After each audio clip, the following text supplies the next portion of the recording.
So I left my house at 3 PM, running a little bit late to go into town and needing to clean my taxi.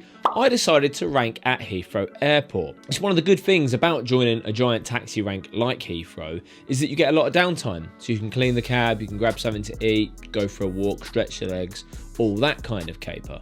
Heathrow always used to confuse the hell out of me because when you join the rank, you go through this barrier and you're just presented with a load of lines of cabs. Like, where do you join? You can't join on the back of the rank because there is no back to the rank. So the rule at Heathrow is that it goes from right to left. You look over to the right, if that lane's full, you then go to the one to the left and continue on in this fashion.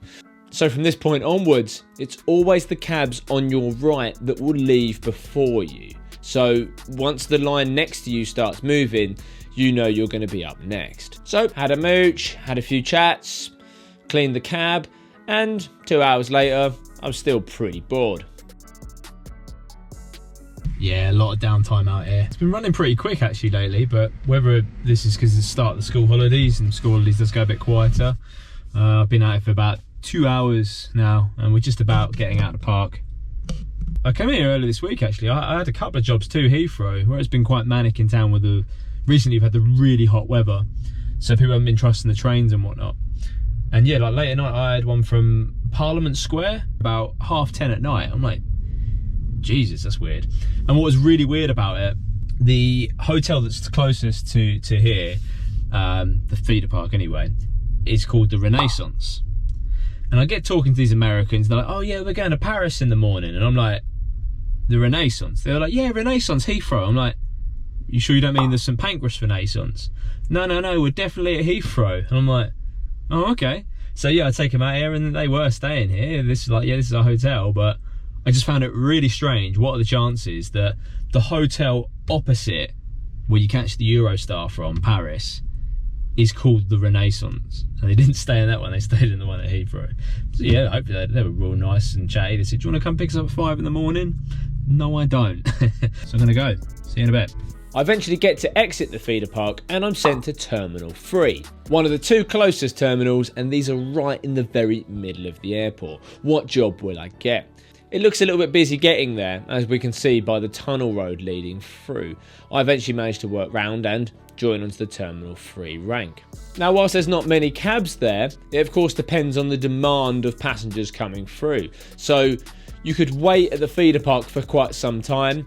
You could then still be waiting at this rank here for some time. Luckily, I managed to get off in 10 minutes and I nabbed myself a local.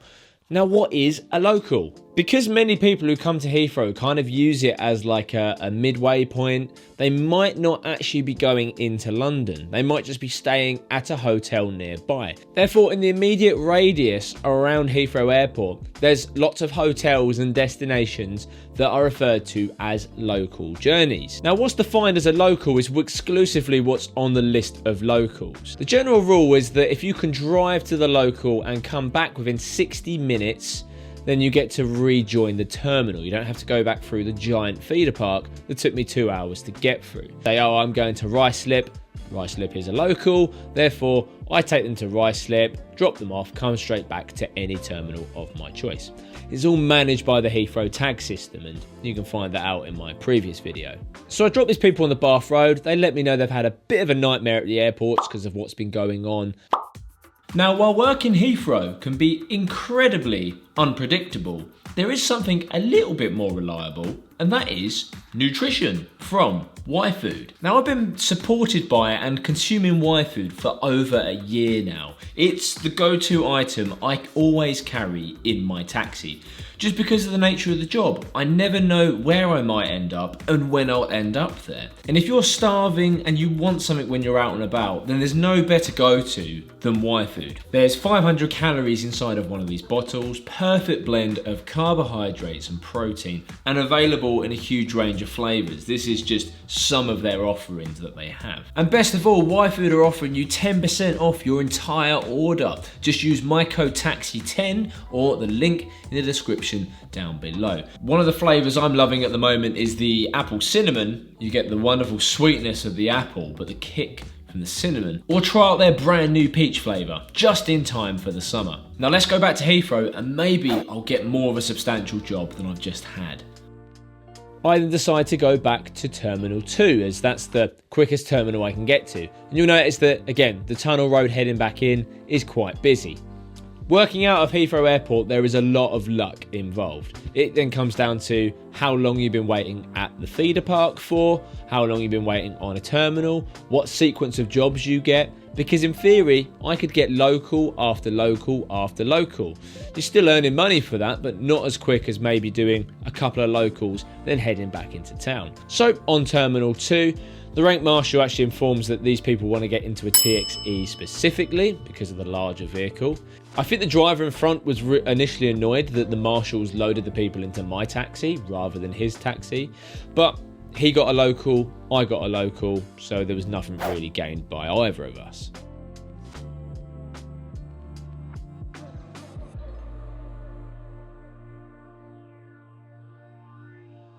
Once I've dropped this job, I'm thinking, what terminal do I want to try next? I've already been to Terminals 2 and 3, and there was a bit of traffic getting to those terminals. So I tried Terminal 5. It's a little bit of a further drive round to the west. Annoyingly, I have to sit for quite some time on this buffer rank. In fact, I sit for 25 minutes at this little buffer portion here. This buffer is kind of like a pre-queue before the terminal. It's just a way of keeping the Heathrow system efficient, so the marshals will be able to radio and order more taxis to come onto the buffer from the feeder park.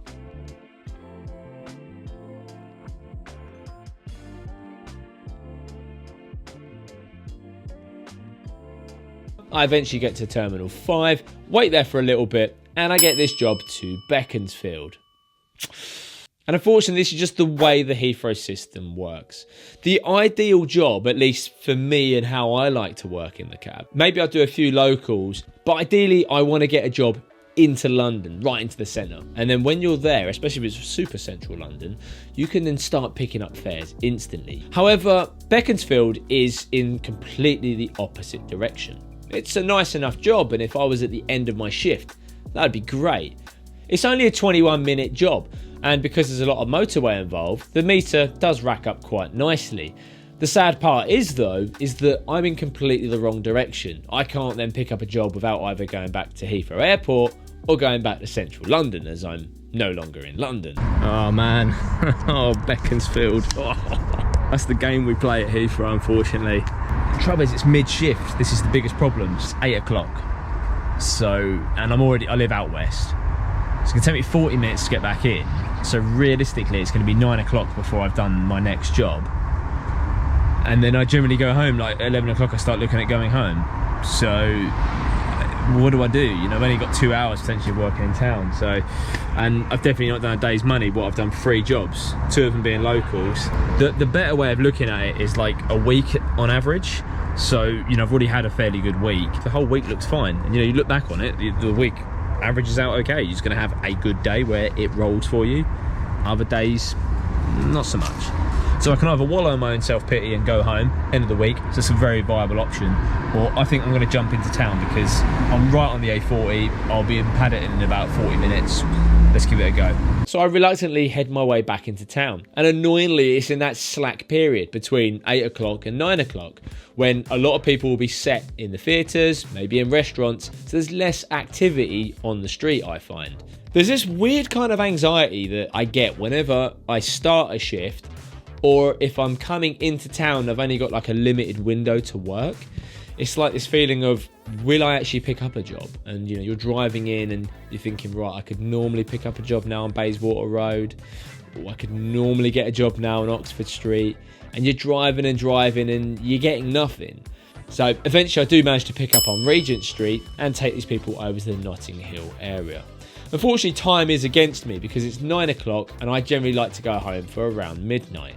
And many of you will be like, well, Tom, why don't you just stay out later? Like, if you've not earned as much money, just work more hours.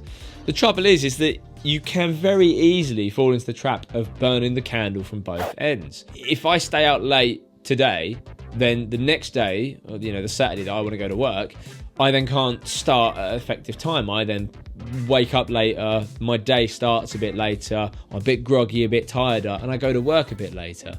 So I find that consistency is always key. I always want to get home at the same time and generally go to work around the same time.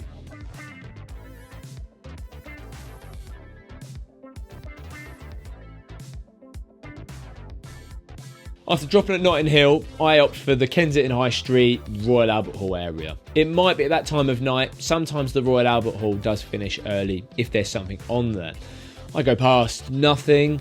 Now I come down Exhibition Road and I actually see a gentleman at the casino over on Cromwell Road. He is hailing me down, but on that point of Exhibition Road, I can only go forward or left on Cromwell Road. So I just go forward, do a right into Furlough Place, go past the Hoop and Toy pub, past the French Institute and back out onto Cromwell Road and just hope that he's still there. Sometimes this is just how it goes in the cab. It's really annoying. You can see someone hailing you down, but because of where you are, you can't always get to them.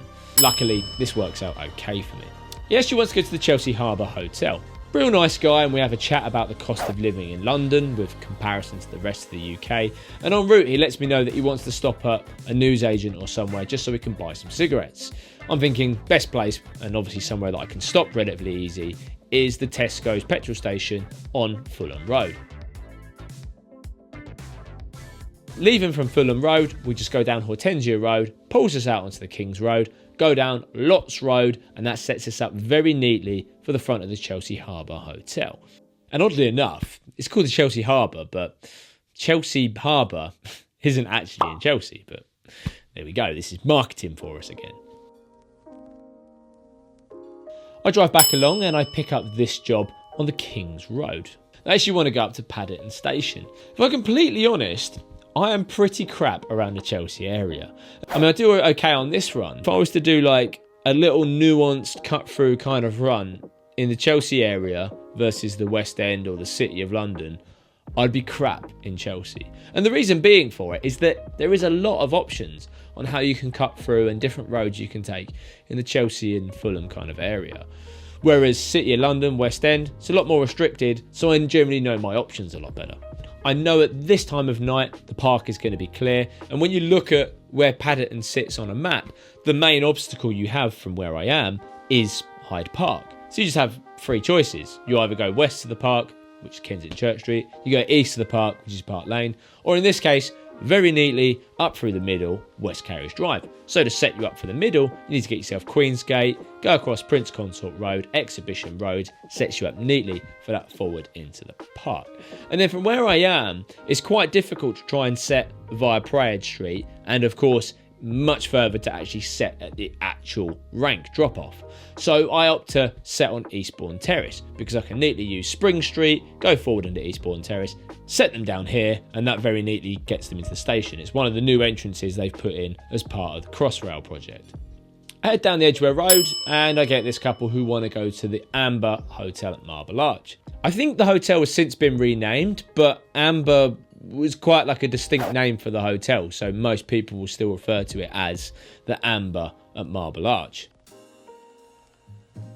And again, as I'm leaving from Bryanston Street, I notice there's some people over to the right who are trying to hail me down.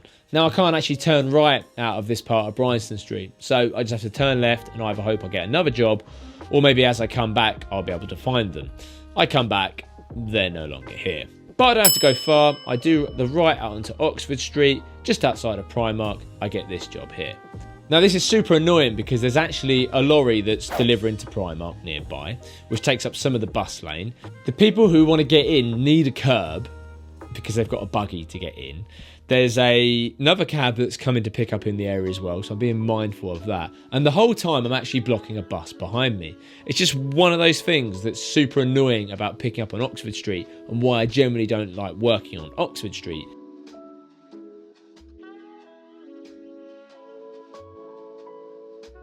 From Primark we go down to Harrods, very neatly drop them off just the north of Knightsbridge here. And I'm wanting to head back into the West End. 10:30, Piccadilly should be pretty good to me. Sitting in these temporary traffic lights just near the Ritz and Barclay Street, I get a couple of ladies who want to go out to East Acton. It's kind of an annoying job, like, because again, it's in my direction home. Like, I want to get on the A40 to go home, and it is a good job as well. I often talk about this with cab driver friends. You know, it's always sod's law that you get the best job for your circumstances at the wrong time of day. Like, if they live out east, they'll get the job going like pretty far east, like into Leytonstone or wherever, like 3 hours before they want to finish. It just means you have to come all the way back in. That's dead time, of course. You want it to marry up.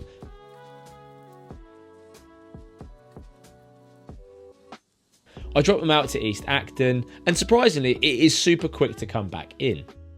Now, I head back in, I get to the Notting Hill area, and I have this lady jump in on the lights.